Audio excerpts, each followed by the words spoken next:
जय हिंद साथियों। तो कैसे हैं आप सब? उम्मीद करते हैं अच्छे ही होंगे। तो आज के इस वीडियो में हम लोग आरआरबी ग्रुप डी 2022 के प्रीवियस ईयर के प्रश्नों को हल करेंगे, जो आपके प्रीवियस ईयर के एग्ज़ाम में पूछे गए हैं, जो आपकी प्रिपरेशन में काफ़ी हेल्पफुल होंगे।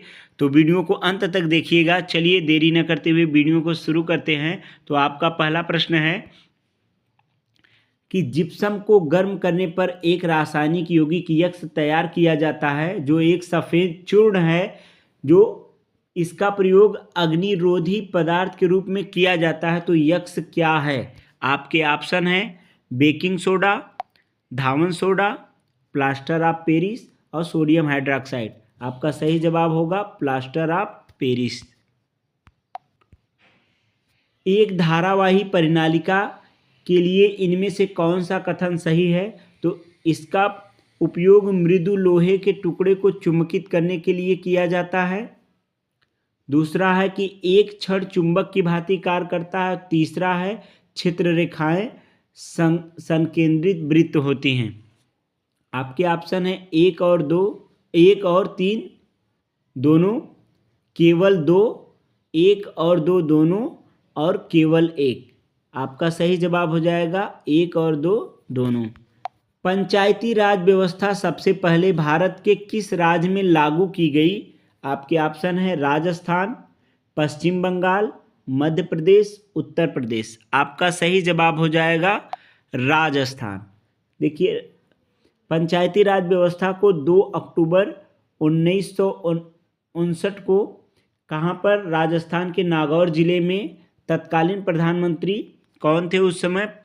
जवाहरलाल नेहरू जी थे। उनके ही कार्यकाल में लागू किया गया। अगला प्रश्न है कि निम्नलिखित में से कौन सा जीव समूह पर्यावरण को स्वच्छ रखने में सहायक होता है? तो आपके ऑप्शन है शैवाल और लाइकेन, प्रोटोजोआ और लाइकेन, शैवाल और प्रोटोजोआ, और जीवाणु और कवक। तो सही जवाब हो जाएगा जीवाणु और कवक। अगला प्रश्न है कि फरवरी 2022 में जैव चिकित्सा नवाचार मतलब बायोमेडिकल इनोवेशन पर ICMR और DHR नीति किसने लॉन्च की? आपके ऑप्शन हैं अमित शाह, नितिन गडकरी, मनसुख मांडविया और नरेंद्र मोदी। आपके सही जवाब हो जाएंगे मनसुख मांडविया। निम्न में से किस प्रकार प्रतिबिंब पर्दे पर प्राप्त किए जाते हैं?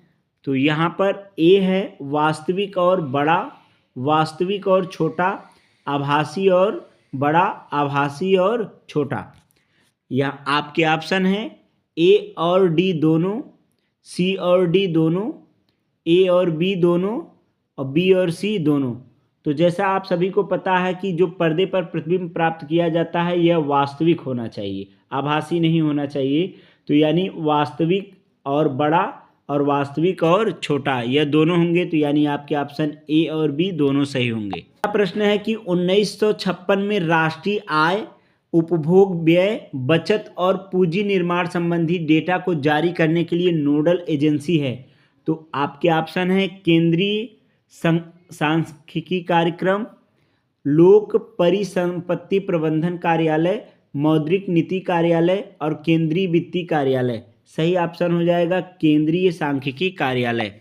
अगला प्रश्न है कि उच्चतम न्यायालय ने किस वर्ष दहेज के मुद्दों से संबंधित सतवीर सिंह बनाम हरियाणा राज्य मामले में अपना फैसला सुनाया?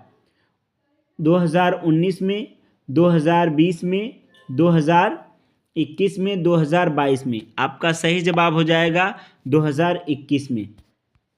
अगला प्रश्न है कि न्यूलैंड ने अष्टक के नियम में पहला तत्व और अंतिम तत्व ज्ञात है। तो कौन है? आपके ऑप्शन है hydrogen thorium, hydrogen zirconium, helium zirconium और हाइड्रोजन लैंथेनम। आपका सही जवाब हो जाएगा हाइड्रोजन थोरियम। देखिए, न्यूलैंड ने जो अपना नियम दिया था यह संगीत के स्वर के आधार पर दिया था, सारे गा मा पा ध नी पर। तो यहाँ पर सबसे पहला जो तत्व था वह हाइड्रोजन था। बढ़ते हैं अगले प्रश्न की तरफ। तो गोली दर्पण के मुख्य अक्ष के बारे में इनमें से कौन सा कथन सत्य है? तो नंबर 1 है कि यह दर्पण पर अभिलंब होता है। दूसरा है आपतन बिंदु हमेशा मुख्य अक्ष पर स्थित होता है। तो देखिए आपतन बिंदु दर्पण में नहीं होता है। मुख्य फोकस हमेशा मुख्य अक्ष पर स्थित होता है, तो यह भी सही है। आपकी जो ऑप्शन है केवल एक और दो, केवल दो और एक और तीन दोनों, तो आपका सही ऑप्शन हो जाएगा एक और तीन दोनों। 2021 में विश्व कुश्ती चैंपियन में रजत पदक जीतने वाली पहली भारतीय महिला होने का गौरव किसने प्राप्त किया? आपके ऑप्शन है अंशु मलिक, बबीता फोगाट, मोना और सरिता मोर। तो यहाँ पर आपका सही जवाब हो जाएगा अंशु मलिक।